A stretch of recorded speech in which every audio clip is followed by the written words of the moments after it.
Okay, hi there, Mr. Dunner here, and today we're talking mutations. So in front of you here, what you can see is our normal DNA strand. So we have our 5' to 3' strand and our 3' to 5' strand. So we remember that we look at these strands a little bit differently. One is our coding strand. So this is the one that actually has our gene of interest on it, in this case the top one. So that's a strand we actually use when we want to create that messenger RNA complementary sequence or molecule when we're going through transcription. So I'm just going to simplify this. If you don't really know what this is or anything, check out my DNA video and that will really help. Link somewhere up there. Okay, to simplify things, I've just taken out the bases and put the sequence together. So again, you can see we've got our coding strand and then our complementary pairing with T's and A's, C's and G's in the template strand. What we're going to be looking at today is through the process of transcription and translation, what happens if this base sequence changes slightly? And then could there be even bigger changes as well? We're going to look at those small changes first. So let's separate those two strands like we're going to undergo transcription and complementary base pair with our RNA nucleotides this time. So now you can see that the U has replaced T, but we have this complementary sequence, and it's the same sequence as our coding strand or our gene, just with the U's replacing T's. So if we take that messenger RNA strand, we know that it has, or when we read it in translation, it has these sections to it. And we call these sections codons. So these are 3 nucleotide bases long, and the reason why we organize them like that is because each one of those codons then codes for an amino acid in translation. So for example, UGC will code for a specific amino acid, and CGG, etc. And so this is one of my favorite little diagrams to help us understand which codons are going to code for which. So let's start with the first one. We start with that U, and then we go find the G. So you can see we're starting from the middle and working out UGC, okay, and that would be cysteine amino acid. And so we can do that for each one of those codons, and then we have a sequence of amino acids. Now, if we looked at that entire gene through translation, we'd get an entire sequence of amino acids. And if you look at, for every amino acid, it took 3 nucleotides. And if you want more details on that process, I've done a video on transcription and translation. Check those out. This is really what happens if this sequence changes to that resultant amino acid sequence, that polypeptide. And remember that the polypeptide will fold in a specific way based on that sequence, and then it will produce a particular protein. Okay? Let's see what would happen if we insert a nucleotide into that sequence. Okay, so between the U and a G, I'm going to place a new nucleotide. Okay, what you can see is it shifted all of those nucleotides along one position. Okay, but that codon section remains the same place. We call that the reading frame. So the reading frame is that area of that sequence where we're going to read each set of codons. Okay, each set of 3 nucleotides. And you can see that that stayed the same. So now, instead of it being UGC, we've now got UCG. So let's see what that's done. So now, if we go UCG, we're now coding for a completely different amino acid, serine, rather than cysteine that we had before. And not only that, if we go across, now each codon is now coding for a new amino acid.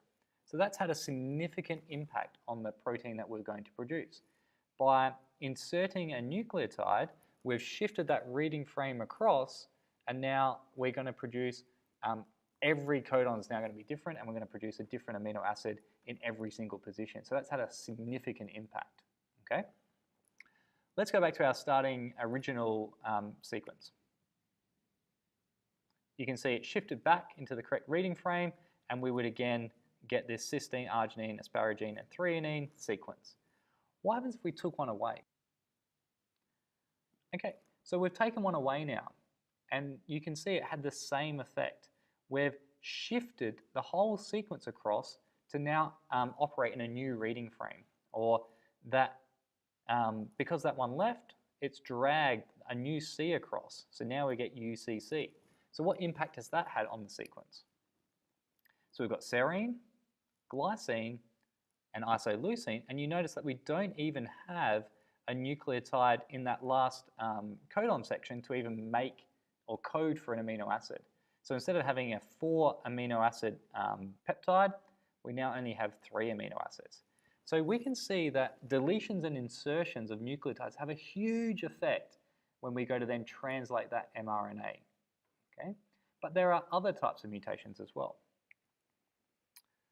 So we'll go back to our original sequence. What happens if we just replaced a single nucleotide? Rather than inserting a new one in or taking one away, what happens if we just swap one? We call that substitution.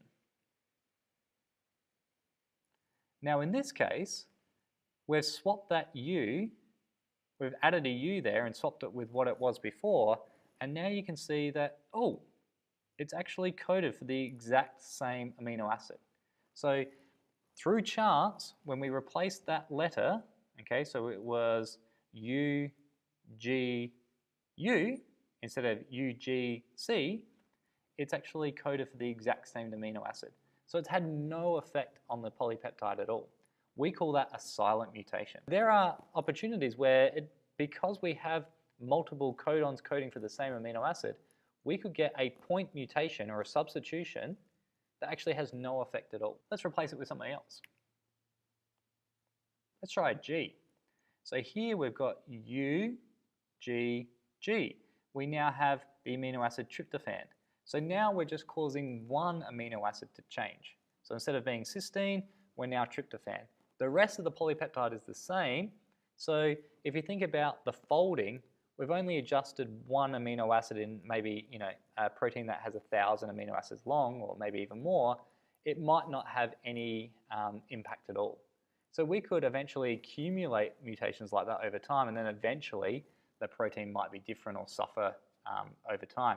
But that small change where we get one protein is called a missense mutation. So definitely not as harmful as those insertions and deletions, but we can see that sometimes a substitution has no impact. Sometimes it will just change one amino acid. However, it can cause big problems. Here again, just one change. We've gone from the C to now an A, and if we read it, U, G, A is a stop codon. So that means that the ribosome reading and translating this sequence would get to this particular codon and it would tell it to stop. Now in this case, it's at the very start, so we wouldn't produce any amino acids at all. So this has had a huge impact on the translation of this particular sequence. So most of the time, they're not as detrimental as an insertion or deletion, but they can be, okay, if it causes this nonsense mutation. Some of the other types of mutations that occur on a much bigger scale, on a chromosome scale, so not just at a singular nucleotide level, but at a much bigger scale. So we can have deletions of sections of chromosomes, we can have duplications or inversions. So these are mutations of sections of chromosomes happening on single chromosomes. We also have insertions. So for example, here I've got a picture of chromosome 4. A part of that gets snipped out and then stuck into chromosome 20. So now chromosome 4 is shorter and chromosome 20 has this additional section in it.